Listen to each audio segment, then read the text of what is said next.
Članovi Sisačkog ogranka Hrvatskih laburista Stranke rada osvrnuli su se danas na konferenciji za novinare održanoj u stranačkim prostorijama u Sisku na prvih godinu dana svog rada u Gradskom vijeću grada Siska, u kojem imaju 2 vijećnika.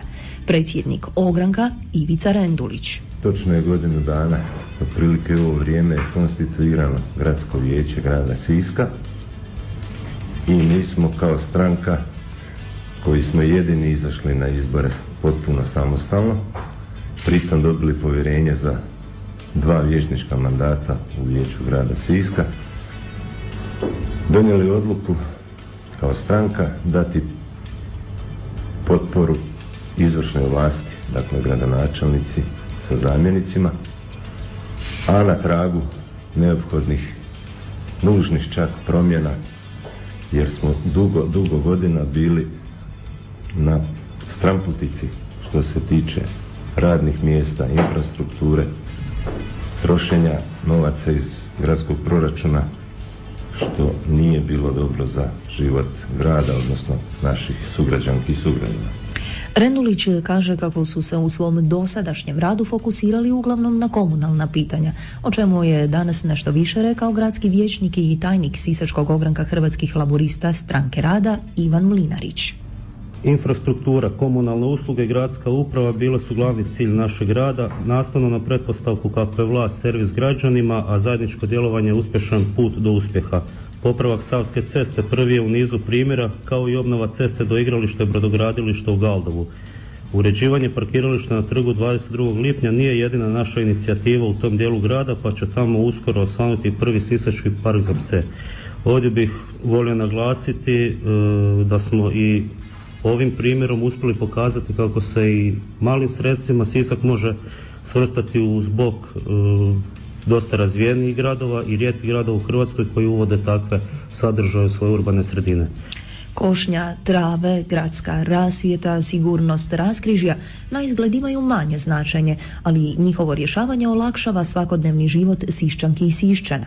U rješavanju lokalnih nedostataka pozivali su i pozivaju i dalje mjesne odbore na više aktivnosti, jer oni su, kaže Mlinarić, temeljni pokretači rješavanja takvih problema. Jedna od tema kojim smo se bavili bile su rješavanje ogromnih gubitaka vode u sustavu gradskog vodovoda te način naplate odvoza komunalnog otpada koji su problem kako građanima, tako i gradskim tvrtkama koji ih moraju rješavati. Nismo izbjegavali postavljati pitanja o sudbini na rafinerije Sisak, kao i druge goruće probleme poput pitanja prekobrojnih zaposlenika u gradskoj upravi i gradskim poduzećima. Sukladno teškoj sadašnjici, nastojali smo pronaći najpravedniji način rješavanja tog problema, naglašavajući uvjet zakonom propisane procedure. I ono što je na kraju najbitnije od svega, zaustavljanje rasipničkog upravljanja gradskim proračunom bio je jedan od uvjeta naše potpore novoj izvršnoj vlasti, a to je i najveće postignuće te iste vlasti na kojoj se može temeljiti daljnja perspektiva boljeg života u gradu Sisku, čemu sve politike trebaju težiti. Predsjednik Sisačkih laburista Ivica Rendulić kaže kako na političkoj sceni grada Siska svojim djelovanjem ispunjavaju očekivanja svojih birača razmjerno snazi koju im omogućuju 2 mandata u gradskom vijeću.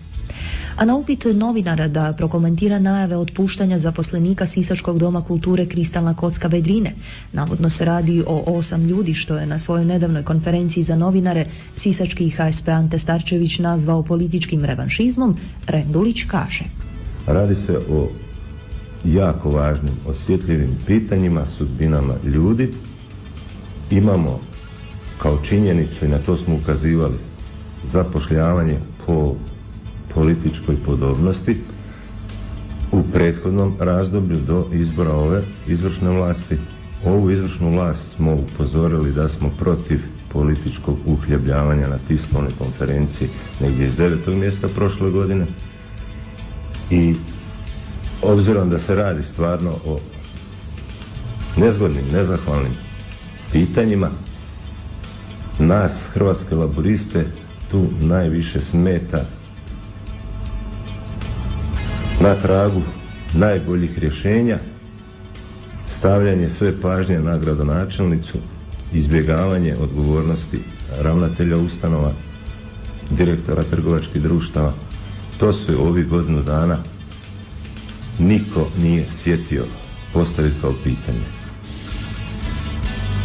I onda se priča o revanšizmu, za kojeg smo također izjavili na jednoj tiskovni da ne vidimo izričito da se radi o revanšizmu, a znamo neke primjere sa tržnice gdje ima zaposlenih koji bi da je o revanšizmu riječ bili već otpušteni odmah nakon smjene vlasti. Tako da nam je to neki orijentir, putokaz da se ne može kvalificirati kao revanšizam. Još jedanput želim napomenuti odgovornost ravnatelja, upravnih vijeća, nadzornih odbora i direktora trgovačkih društava je nešto što bi trebalo staviti u prvi plan. Nama je kao Stranci rada jako važno da sve bude u zakonom propisanoj proceduri i da gradski proračun zbog mogućih propusta u tim postupcima ne pretrpi štetu zbog eventualnih tužbi koje su podignute ili će biti podignute, rekao je Rendulić. Nedavnu smjenu predsjednika nadzornog odbora GOS-a Vladimira Čavraka prokomentirao je gradski vijećnik Ivan Mlinarić koji je i član nadzornog odbora GOS-a.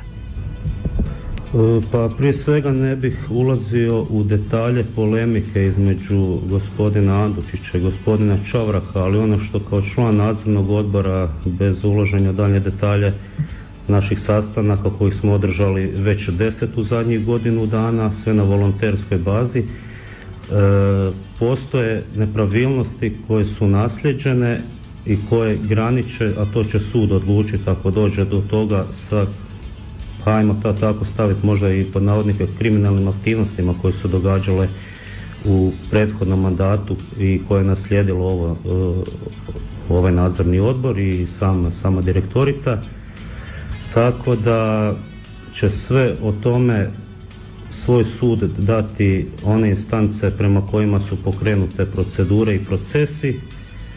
Moram napomenuti da je GOS vjerojatno među prve 3 tvrtke u kojima su uočeni najveći problemi i da sam kao član nadzornog odbora prije svega se borio za to da radnici imaju opremu, da se sve te kriminalne aktivnosti procesuiraju ako se dokažu i ponavljam, ne bih ulazio u njihove polemike. Bitno je da se stvari istjeraju na čistac što se tiče GOS-a, od kupnje kamiona, od preprodaje Flistrovićeve pa nadalje. Što se tiče Čavraka, njega je postavila i smijenila skupština društva, kazao je Mlinarić.